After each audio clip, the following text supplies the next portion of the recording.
Hello everyone, welcome to my another mini blog रेसिपीमा। आज म चाहिँ पास्ता बनाउन गइरहेको छु।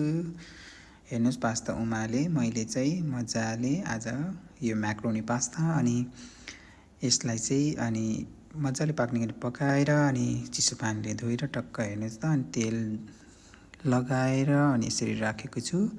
रेडी भइसकेको छ। अब यो चाहिँ बनाउनको लागि चाहिँ फ्राई गर्नको लागि चाहिँ अनि मैले एउटा गहिरो भाँडा लिएँ, त्यसमा मैले तेल हालेँ अनि त्यो तेललाई चाहिँ मैले एकैछिन चाहिँ पाक्नलाई चाहिँ त्यतिकै छोडिदिएँ। अनि तेल पाकिसकेपछि मैले चप गरेको ओनियन अनि त्यही माथि अनि चप गरेको क्याबेज चाहिँ मैले राखेँ हैन। अनि क्याबेज राखेर चाहिँ एकछिन चलाएँ अनि त्यही सँगै मैले चाहिँ टमेटो राखेँ स्वाद राम्रो आउनको लागि, किनकि हामी नेपाली हो, टमाटर नभए त हुँदैन। अनि त्यसमा मैले मिक्स भेजिटेबलहरू राखिदिएँ र त्यसमा मैले स्वाद अनुसारको नुन अनि नुन राखिसकेपछि स्वाद अनुसारको फेरि धुलो खुर्सानी अनि त्यसपछि जिरा धनियाँको पाउडर अनि स्वाद अनुसारको लागि अनि मलाई चाहिँ अदुवा लसुनको पेस्ट चाहिँ एकदम मनपर्छ, त्यही भएर त्यो पनि मैले राखेँ।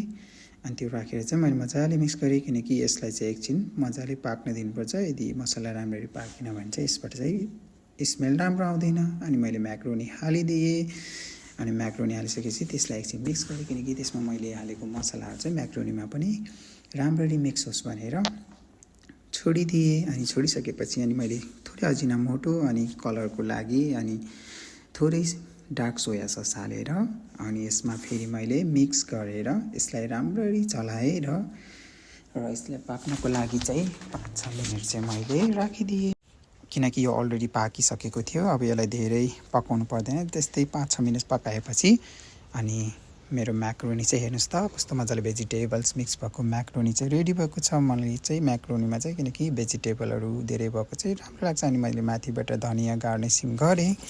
अब हेर्नुहोस् त खानको लागि रेडी भएँ अनि मैले चाहिँ टक्क लाएर प्लेटमा चाहिँ सर्भ गरेँ। 2टा बोइल एग्स चाहिँ पहिला नै उसिनेर चाहिँ मैले यसरी काटेर चाहिँ पिस पिसमा राखेर चाहिँ मैले यसरी गार्निसिङ गरेँ। अनि अब हेर्नुहोस् त हेर्दैमा कस्तो खाउँ खाउँ लाग्दो कस्तो राम्रो पिरो टक्क बनेको छ। अब म चाहिँ रेडी भएँ बसेर खानालाई। हेर्नुहोस् न, अनि टक्क कामबाट थाकेर आएको बेलामा हैन लन्च टक्क मेरो म्याक्रोनी पिरो टक्क चट्ट लाएर टक्क म्याक्रोनी खाएँ। धेरै नै एकदमै मिठो भएको थियो। अनि मैले चाहिँ यसरी तपाईँहरूमा चाहिँ फेरि यो मेरो सेकेन्ड भिडियो हो, राम्ररी हेरिदिनु होला। थ्याङ्क यू फर वाचिङ अनि किप सपोर्ट किप लभिङ अनि सबैको दिन चाहिँ एकदमै राम्रो भएको होस्। अनि यसरी नै अरू रेसिपीको लागि अनि बिस्तारै म अरू नयाँ भिडियोहरू बनाएर हाल्नेछु। अनि यसरी नै तपाईँहरूको सपोर्ट